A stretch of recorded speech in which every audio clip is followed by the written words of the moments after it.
Dakota Territory, 1886. Eleanor Marsh stood in an empty barn that used to be hers, and tried to remember how a woman was supposed to feel when she'd lost everything. Numb, mostly. That was the honest answer. Numb and tired, and 29 years old, with nothing to show for it, but a signature on a bank document, and a wagon half loaded with what little the auction hadn't claimed. The drought had done it. 2 dry summers running, a herd cut down from 60 head to 9, and a note at the Dakota Territorial Bank she'd fallen 4 months behind on before Mr. Pruitt, the bank manager, came out personally to deliver the news. Eleanor had already seen coming for the better part of a year: foreclosure. The homestead her late husband Robert had built with his own 2 hands before a fever took him 3 winters back, sold at auction for $900, which covered the debt and left Eleanor exactly $38 to her name. $38, a wagon, 1 horse the bank hadn't bothered claiming on account of her age, and a trunk of Robert's tools too worn to fetch a decent price at auction. That was the whole of what remained of a marriage, a homestead, and 29 years of trying. She'd married Robert at 22, full of the particular hope a young woman carries, into a new homestead, believing the 2 of them would build something lasting out of raw prairie sod the way so many of their neighbors had. And for a while, they had. 6 good years. A herd that grew steady, a house Robert built plank by plank with his own hands, before the fever took him sudden one bad winter, leaving Eleanor to run the place alone the 3 years since, right up until the drought made running it alone an impossibility no amount of stubbornness could overcome. "You'll land on your feet, Mrs. Marsh," Mr. Pruitt had said, not unkindly, standing in the yard while the auction wound down. "There's work in the towns nearby for a capable woman." Eleanor hadn't argued the point, hadn't much felt like arguing anything that particular week.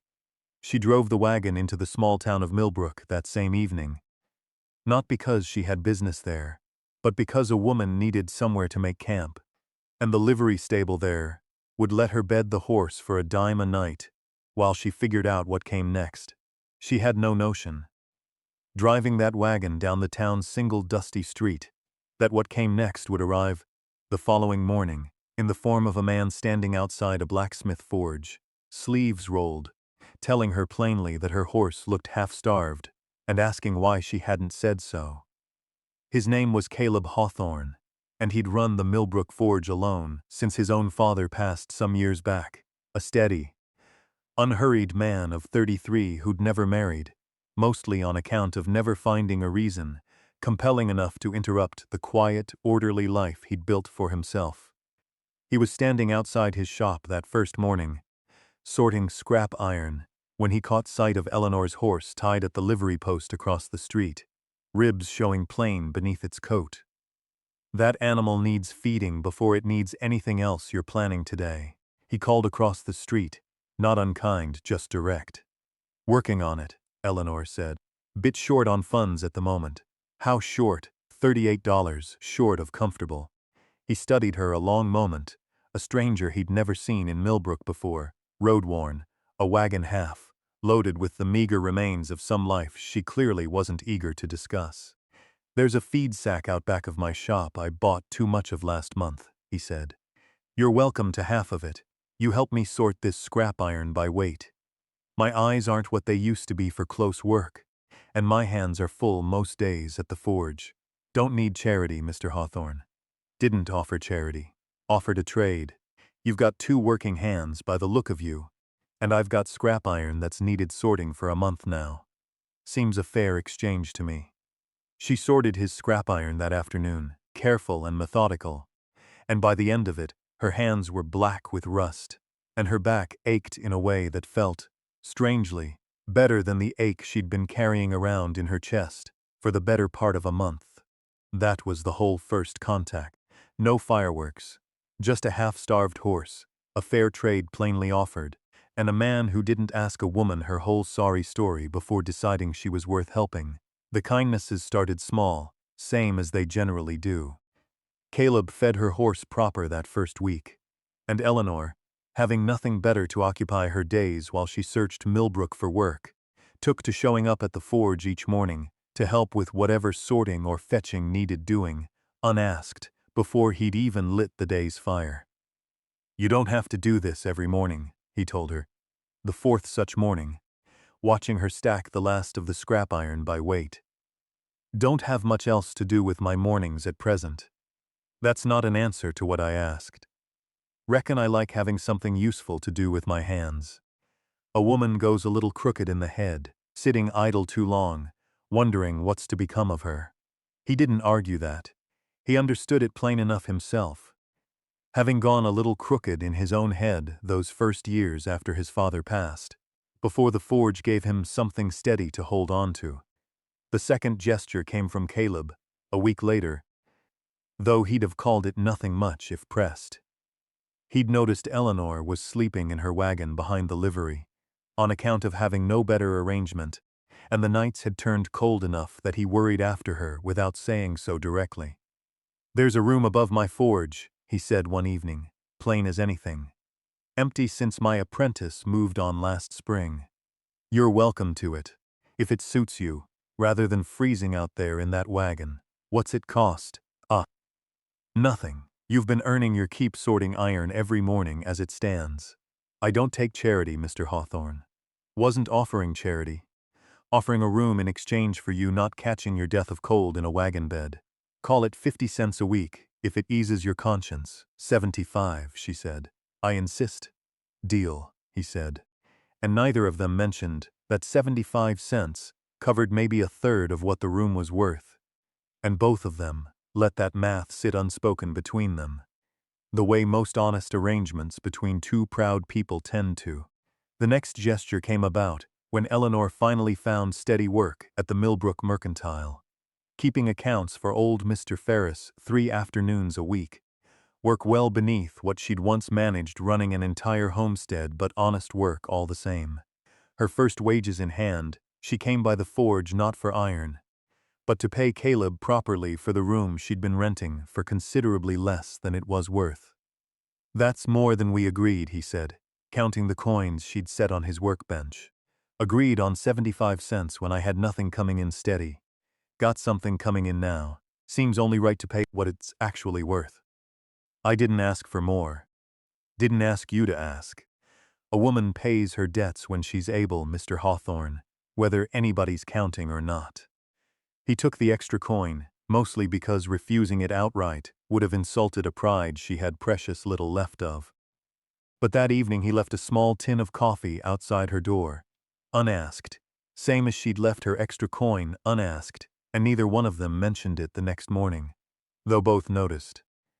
The next gesture belonged to both of them, in a manner of speaking, and it came about through Millbrook's schoolhouse, which had been needing a new roof since the previous winter's heavy snow had near caved the old one in. The town council had been arguing for months over how to fund it, on account of Millbrook being a small place with small means, and Eleanor, tired of the arguing and needing something purposeful to fill her days, organized a mending drive to raise what funds she could, taking in torn clothes and worn harnesses from half the households in town, and charging a modest fee for the repair work. Caleb, hearing of it, spent 3 days he didn't rightly have to spare, given his own forge work, framing the new roof structure himself, charging the town council nothing but the cost of materials, which came to $13.20. He covered himself out of his own modest savings. "You can't keep giving away money like that," Eleanor told him, the evening the roof framing was finished, finding him exhausted and dust-covered on the schoolhouse steps. Wasn't giving it away. Building something that'll keep a schoolhouse full of children dry through winter seemed a fair use of $13.20 to me. "You work as hard as any man in this town, Caleb, and you never once ask for credit." "Don't need credit. Just need the roof to hold come January." She didn't have a ready answer for that, and something in the plain honesty of it settled into her chest in a way she wasn't quite prepared for yet. Now, before we continue, I want to thank all of you listening tonight. Wherever you're tuning in from, I've heard from folks clear over in Scotland and the Philippines, and it still humbles me how far these old stories manage to travel. Now, back to Eleanor and Caleb. The last of these small gestures, quieter than the rest, came from Caleb himself. He'd noticed, over the weeks, that Eleanor kept a small, battered locket on her always, though the clasp had broken clean off some months back, forcing her to keep it pinned shut with a plain sewing needle rather than wear it properly. One evening, without a word, he took the locket while she was busy at the schoolhouse and repaired the clasp himself at his forge, careful, patient work far finer than the rough iron he usually shaped, using a small file and more patience than he generally admitted to having. "You didn't need to do that," Eleanor said, turning the newly working locket over in her rough hands, clearly moved in a way she wasn't quite comfortable showing. "It was your mother's, wasn't it?" Notice the initials worked into the back. A woman doesn't pin a broken locket shut with a sewing needle for months, unless it means something she's not saying out loud. "She gave it to me the week before she passed. I never had the money to get it fixed proper, and after a while, fixing it felt like admitting I'd let something important go neglected too long." Fixing it doesn't mean you neglected her memory, Eleanor. Just means you get to keep carrying her with you and have the clasp hold steady while you do. She didn't have words ready for that, not for a long moment, and when she finally spoke, her voice had gone rougher than she meant it to. "That's about the kindest thing anybody's done for me in longer than I care to admit." Wasn't trying to be kind. Was trying to give a good woman back a piece of her mother that still worked right. It was Caleb's young nephew, a boy named Sammy, 8 years old, and staying with his uncle that summer, while his own parents settled a new claim further west, who said the plain truth neither adult had managed. He'd taken a particular liking to Eleanor over the weeks, on account of her being the only grown woman in Millbrook who'd take the time to help him practice his letters on scraps of paper from the mending drive. And one afternoon, sitting on the forge steps watching her mend a torn coat, he looked up with the directness only an 8-year-old possesses and said, "Are you gonna marry Uncle Caleb?" Eleanor nearly dropped her needle. "What gives you an idea like that, Sammy?" "Because he smiles different when you're here, and you look at him the same way my mama looks at my papa when she thinks nobody's watching." Caleb, coming around the corner just in time to catch the tail end of it, went red clean up to his ears. "Sammy Hawthorne, that is not a proper question to be asking a grown woman." "You didn't say it wasn't true, though," Sammy pointed out, with the merciless logic only children seem to possess, and went back to practicing his letters like he hadn't just upended the careful quiet both adults had been maintaining for weeks. Neither Caleb nor Eleanor managed a response to that.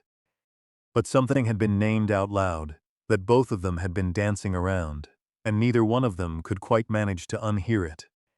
The direct moment came from Eleanor, and it came with more honesty than polish, on an evening about 2 months after that wagon had first rolled into Millbrook. She found Caleb closing up the forge, same forge where he'd first offered her half a feed sack in trade, and she stood there a moment working up the nerve before she finally spoke. "I've been turning something over in my mind, and I reckon it's past time I said it plain instead of circling it. I'm listening. I have nothing left to offer you, Caleb. $38 when I rolled into this town, and less than that now, most of it spent on other people's mending instead of my own future. I've got no homestead, no herd, no land to my name anymore. A woman in my position ought to have the sense to keep quiet about wanting anything more than a roof and honest work. But I don't have that sense, apparently, because I've fallen in love with you somewhere in the middle of sorting scrap iron and mending schoolhouse curtains. And I don't know how to keep that fact to myself any longer, even knowing full well I've got nothing to bring to a match beyond myself." Caleb was quiet a moment, and Eleanor's stomach had time to sink clean through the floorboards before he spoke. "You said you had nothing left to offer me," he said finally, soft. "But you sorted my scrap iron every morning without being asked, and never once complained of the rust under your nails.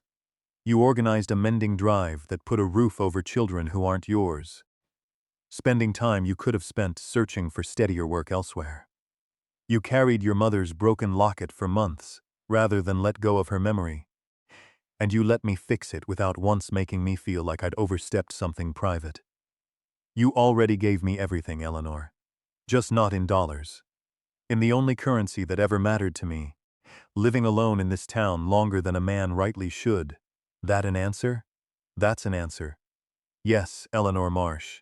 I'll have you, empty pockets and all. Word of the courtship reached Eleanor's older sister, Margaret. Within the month, on account of Sammy writing home about it with the enthusiasm only an 8-year-old could bring to the subject.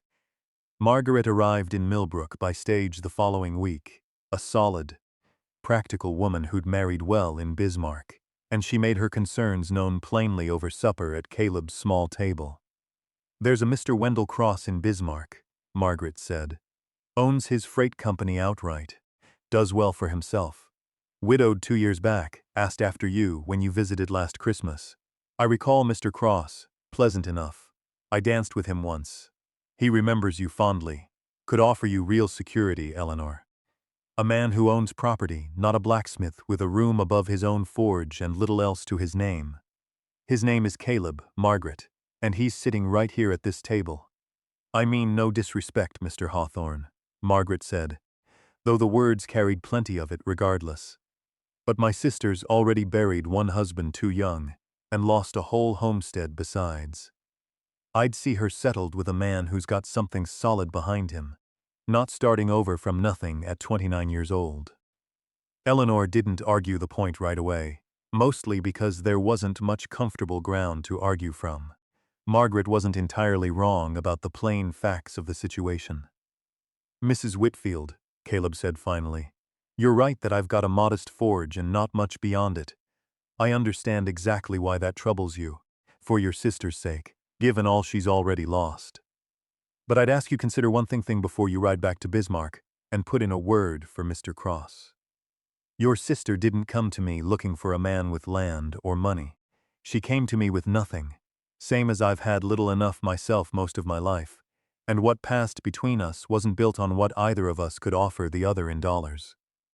It was built on scrap iron sorted honest, and a locket mended careful, and a schoolhouse roof framed for children neither of us owed anything to. I can't promise her a freight company, Mrs. Whitfield, but I can promise her exactly what's already passed between us these 2 months. Everything I've got, however little that happens to be, given freely and without holding back. That's the only kind of security I know how to offer, and it's the only kind I trust. Margaret sat with that a long moment, coffee cooling, gaze moving between her sister and the steady, road-worn man across the table. That's a fine speech, she said finally. Doesn't fill a pantry. Though, no ma'am, it doesn't. Not yet anyhow, but it's the first time in 3 years I've heard my sister sound certain about anything since Robert passed. She left the following morning without another word about Mr. Cross. But Margaret hadn't left before saying one more thing to her sister, alone, while Caleb was seeing to the stage horses. You know, I only ever wanted you settled comfortable, she said. Ever since Robert passed. And now the homestead besides. I've worried something fierce about you managing alone. I know, Margaret.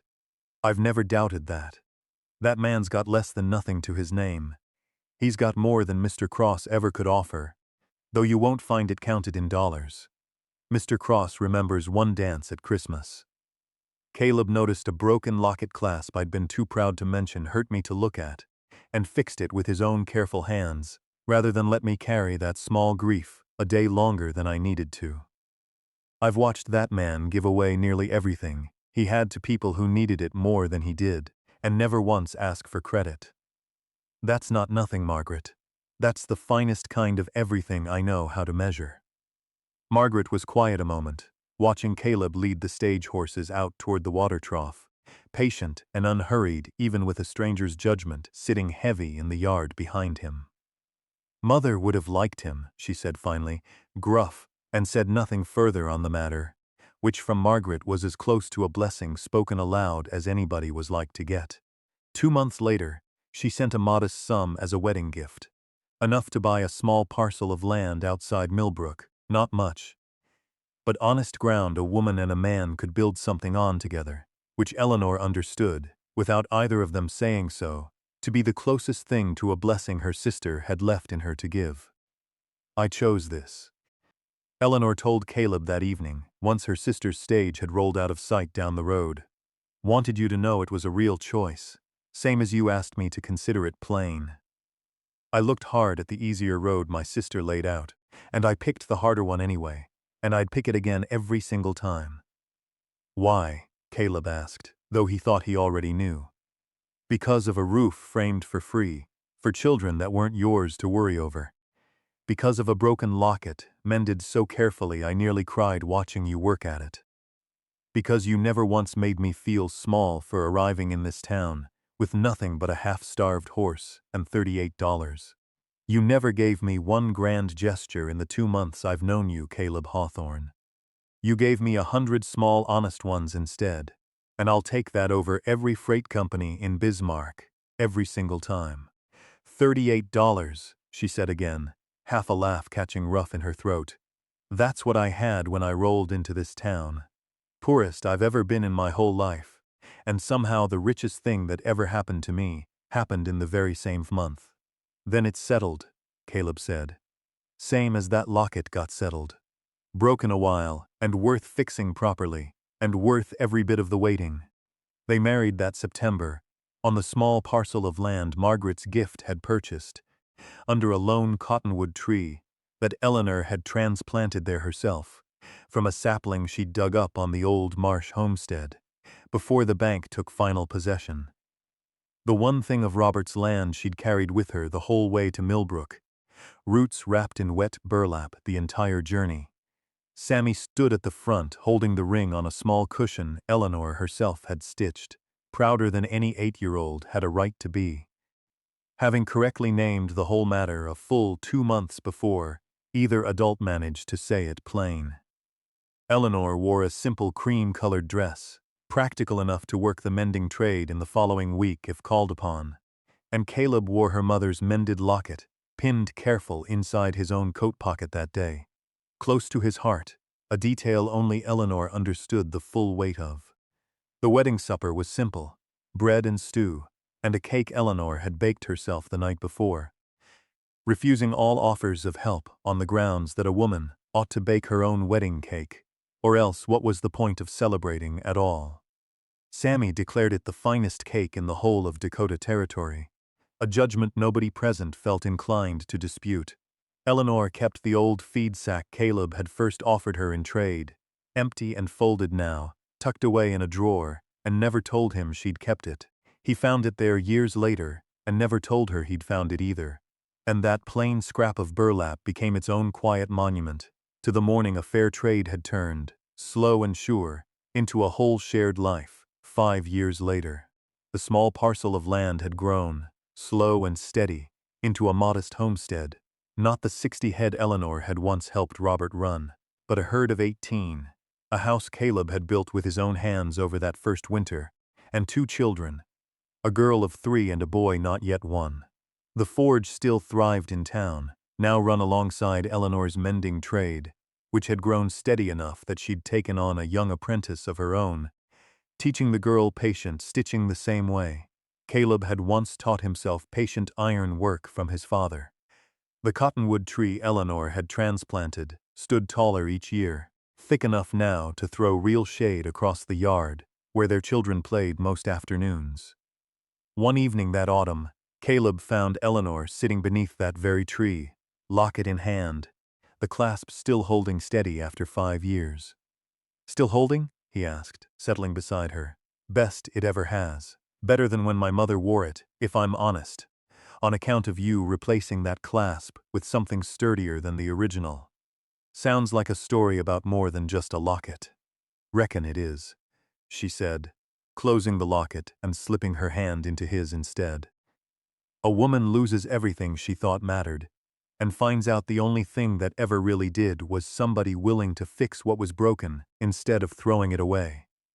That the lesson you took from all this? That's the lesson. Took me long enough to learn it. Their daughter came running up just then, 3 years old, and clutching a fistful of cottonwood leaves she'd gathered from beneath the tree, declaring them treasure of the finest sort. Mama, look what I found.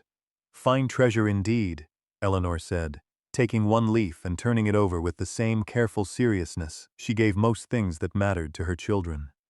Better than gold, some days? Better than gold?